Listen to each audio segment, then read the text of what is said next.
In today's episode, I want to dive into striving in our own strength to become moms, trying to conceive, getting pregnant, versus resting in the provision and the trust that God is going to provide what and how and who we need in our life. This is a little bit of a difficult topic, maybe sensitive. So let's talk about it. Let's see what God's word has to say about it and dive in.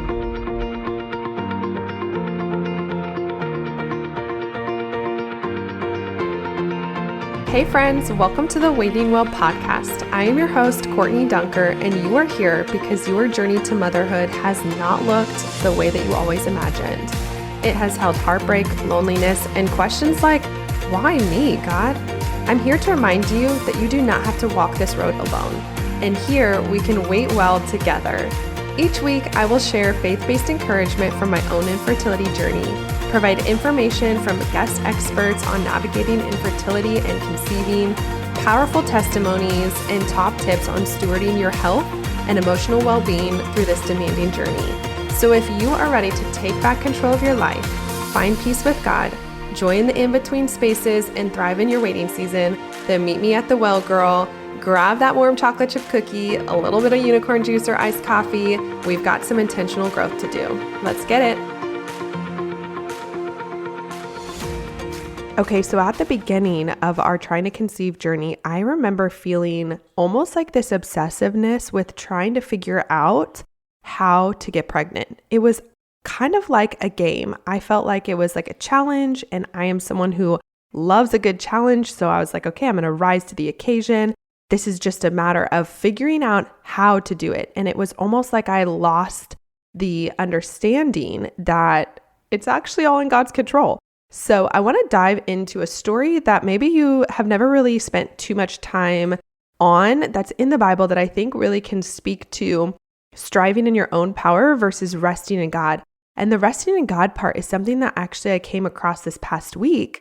I was doing my devotional and it explained rest in a new way. Like for me, a lot of times I think of rest in the sense of I need to take a nap physically, I need to rest, I need to take a Sabbath, like whatever. It was kind of like that was my concept of rest.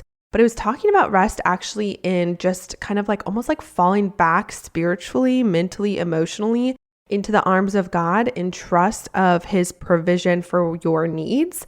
And I was like, dang, that is so good. I feel like that's so relevant to trying to conceive, because the first half of my journey, I was not resting. I was spinning my wheels, looking under every single rock I could like pick up and look under for a solution to our situation, and really just trying to dive into any and all resources and options to figure out how to actually conceive, because I felt like maybe I'm just doing something wrong. Maybe I'm just missing something. I was just kind of like obsessed with like, that's the destination I want to get to. I'm a really hard worker. I'm going to apply myself and Google the heck out of this to be able to get to the end result. That is not God's plan for us in the journey. 100% is not, because that's really where we are taking ownership over our story and our journey, and our will is becoming almost like this ungodly ambition.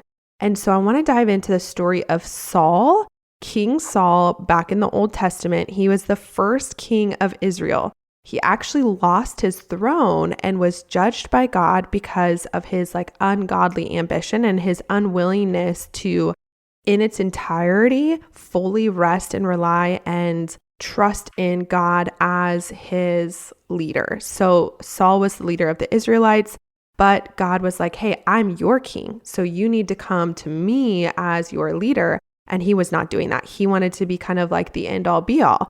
So even though he was anointed, he really followed his own desires and his own ambition throughout these different stories and scenarios when God had put him into a position of submission to God, but he wasn't choosing that.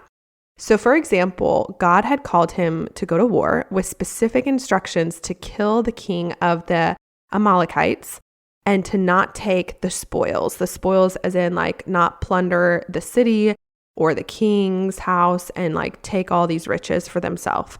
Saul started off doing what God had commanded, but then he actually took matters into his own hands. He did not kill the king, and he kept some of the animals and the spoils for himself.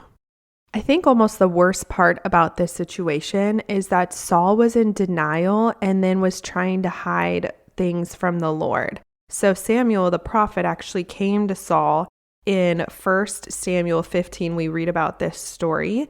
And he comes to Saul and he says, "Blessed be you to the Lord. I have performed the commandment of the Lord." And then he said, "What then is this bleating of the sheep in my ears and the lowing of the oxen that I hear?"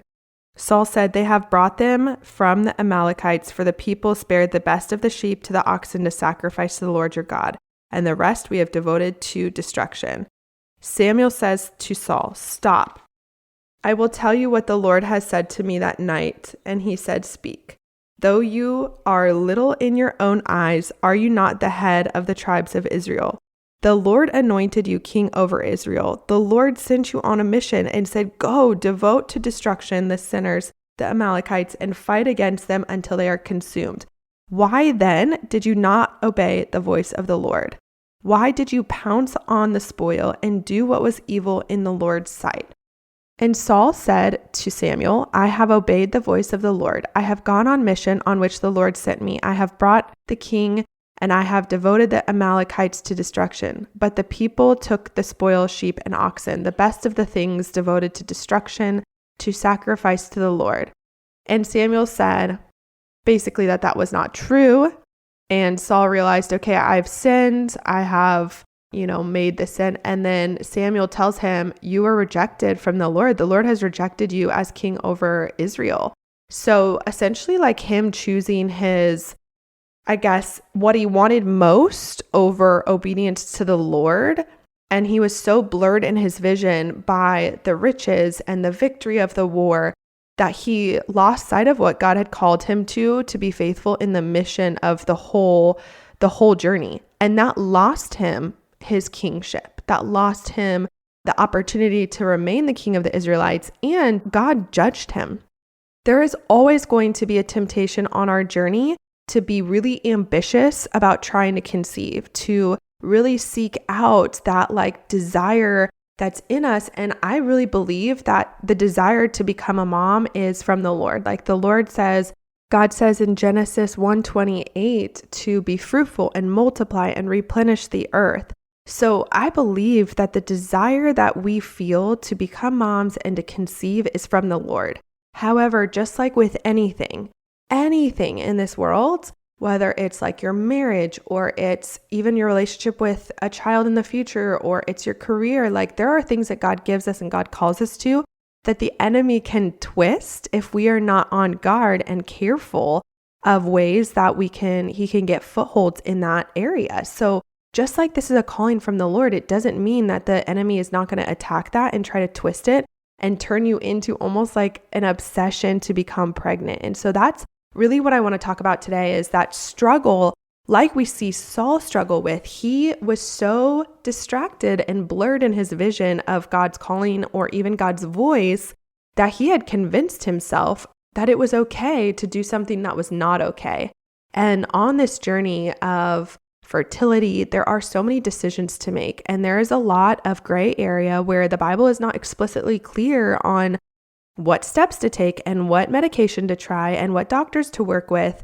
But I do believe that when we are operating in a place of surrender with our desire and ambition to become moms, we can always kind of default to God's provision through that. And so choosing, instead of this struggle that Saul dealt with of that ungodly ambition to become a mom, choosing to reject that and choosing to instead say, I am not going to get distracted by all of these promises by man that I can become pregnant, that if I just tried this, if I just did this, if I operated this way or went for this treatment or, tried this medication or took this person's advice, if we release that desire to almost clear our vision and remove that desire of I have to become a mom, instead saying, Lord, if it's your will, allow me to become a mom. And that difference in language is one is grasping, white knuckling.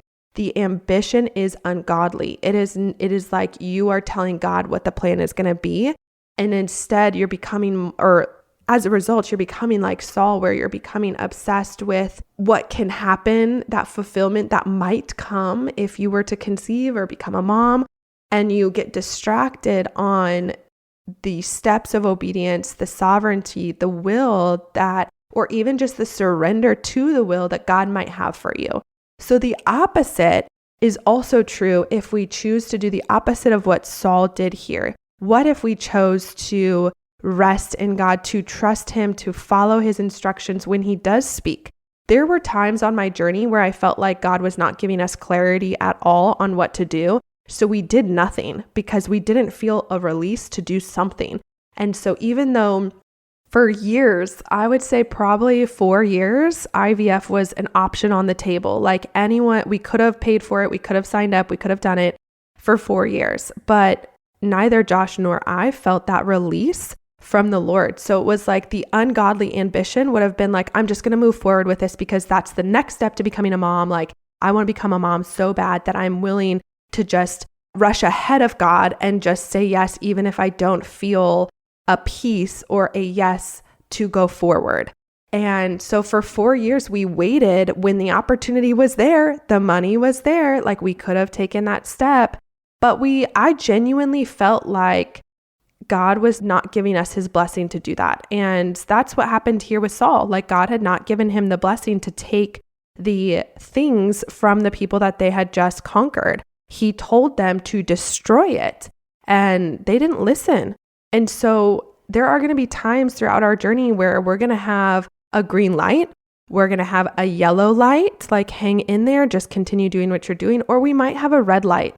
And I believe that God is going to give us that clarity as we go. But if there is no clarity, we don't want to become so blurred in our vision of God's will and God's timing that we are consumed with that ungodly ambition to just become a mom. Like if we just get that, then we will be happy, satisfied, fulfilled. That's a lie from the enemy.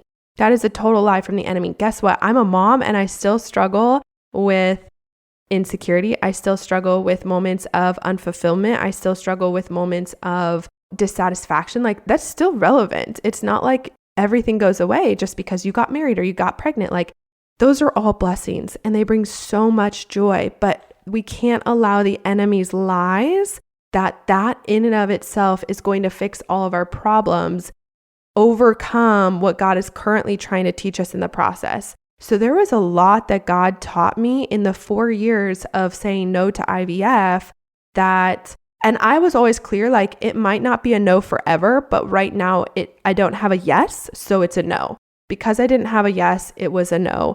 And that's also important to like pay attention to. If you don't have a clear yes, if you don't have clear peace and clearly open doors, then it is a no. Like honestly, that's God speaking, Anyway, so then let's talk about the like opposite of that and how to proactively set ourselves up in a position where we are not chasing or struggling with that ungodly ambition to become a mom, but we're actually walking through our conceiving journey from a place of rest. So like I mentioned in the beginning, I always thought rest was kind of more physical. Like to me, it sounds like taking a nap. It sounds like not doing work, not doing the dishes, like just kind of having a Sabbath moment.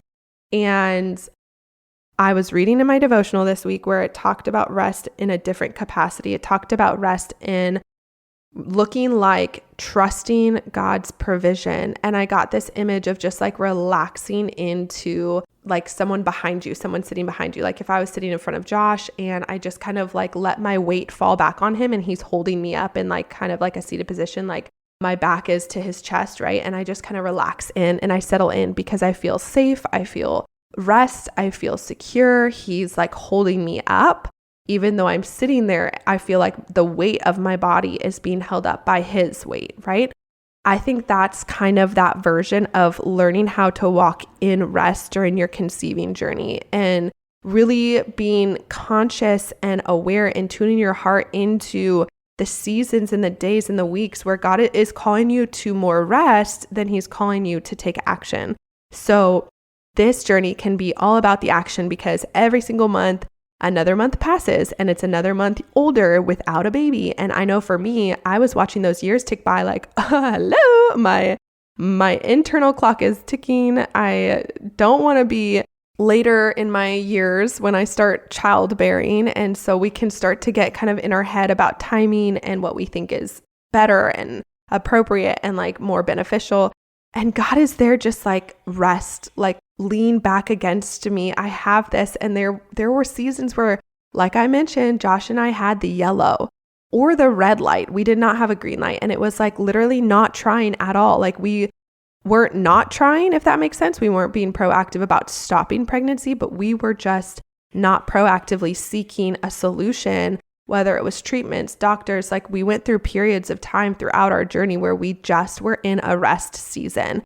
And so that rest season is really important to take when you feel like you're slipping into an unhealthy relationship with your cycle, an unhealthy relationship even with your spouse, and you're feeling like that is just constantly a battle. It's not like intimacy anymore, or even you needing that place of rest spiritually just to like refill up and come back to the well of the Lord equipping you for what you need to carry on for like the next years, right?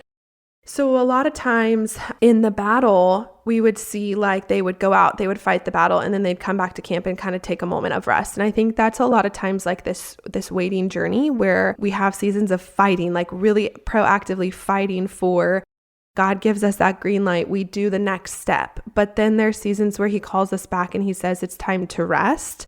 Let me fight on your behalf. And he's working on our behalf. But he also might be in a season of teaching us something, like kind of game planning, like coming back together, getting if you think of like a military, getting them back together to go over the plan one more time before they go back out into battle. It's like sometimes God needs to show us the plan and his will and his character in the weight, in the yellows and in the reds of the stoplight of the journey to be able to take us to the next step where the green light is going to go. And that is going to equip you for that next step, and constantly kind of checking your heart and saying, okay, am I just seeking this because I'm convinced it's going to fix this hole that I feel in my heart? Or am I seeking this because God has actually given me the green light to pursue this in this journey? And I think there's nothing more beautiful than an act of sacrifice that costs you something in your relationship with the Lord. For example, a lot of times I think of financial tithing where I'm like, okay, I could give $2, but that's not really going to make a dent in my bank account, right? I'm not going to feel that. I'm going to be like, okay, cool, $2, whatever, put it in the basket. Or I could make a deposit of like $2,000 and I'd be like, whoa, I felt that coming out of my bank account, right? And sometimes there are seasons in your waiting journey where we do have to take that step of obedience to feel the repercussions of stepping back into alignment of rest with God. So translating that into our waiting season, like if you feel like things have gotten a little bit sideways, a little bit unhealthy, maybe mentally you're struggling, physically you're struggling, spiritually you are just off with God because you have been kind of in this running rat race of trying to conceive, it's time to take a beat and step back and take a moment, a season of rest. Now, however long that looks, that's between you and God. But God could be calling you to say, I want you to sacrifice that desire of conceiving so that I can fill your cup back up. I want you to rest, lean back against me. Let me hold your weight up for a season so that you can rest up before the next part of the battle. And, that process of saying like, if we take time to rest, it is a sacrifice. You are sacrificing time. You are sacrificing on the altar that desire, that deep, deep desire to become a mom. And I think sometimes God asks us to do that so that he can reshape that and say like, okay, you're faithful to me over this thing that you're desiring.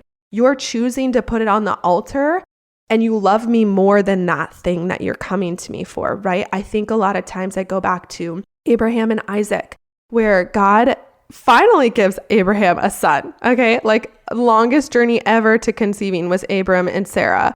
And then God gives him a son and it's Sarah's child. It's Isaac. And then God is like, I want you to walk up this hill and sacrifice your son. do you love me? It's kind of that question. How much do you love me? Are you willing to sacrifice anything for your love for me? And so then Abraham's like, okay, I'm obedient. Christ is supreme. God is supreme in my life. Like he is first and foremost. So he takes his son, they walk up on this hill. And when they get up there, his son literally asks him like, okay, so where's this animal that we're going to sacrifice? He's obviously used to the process of sacrifice to God, but he's not used to the fact that they had no animals. And so Abram was like, God is going to provide. God is going to provide what we need. And so they get there to the top and they're like, okay, so who's the son or who's the thing that we're sacrificing? And Abram takes his son and, ties him up and all the things. I think it talks about that, like taking it all the way almost like to the end type of a thing. And then insert God's provision. God provides the lamb that they are to sacrifice because of the test that Abram was able to pass. And he said, you do love me even over this, like your most prized possession. And I literally cannot even fathom how Abraham must have felt, because if you're listening to this, some kind of waiting season, infertility, whatever, because you're on this podcast. And so could you imagine you finally get the desire of your heart and God asks you to give it up?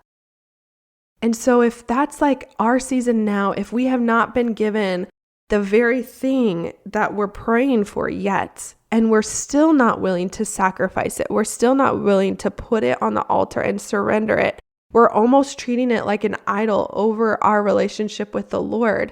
And we're choosing our ambition to become a mom and our desire and our goals, our family goals, over the sovereignty and the will of God, then we are not waiting well. We are not in a season of biblical waiting where we're saying, okay, I'm doing this on your terms, God. So a question that I think is really powerful to ask in this season of learning to rest, that can just open up the door of conversation between you and God and even allow you some healing when you choose to surrender it and put it on the altar. That desire to become a mom, I'm going to put it on the altar, God. I'm going to sacrifice it. I'm going to take a beat. I'm going to take a rest.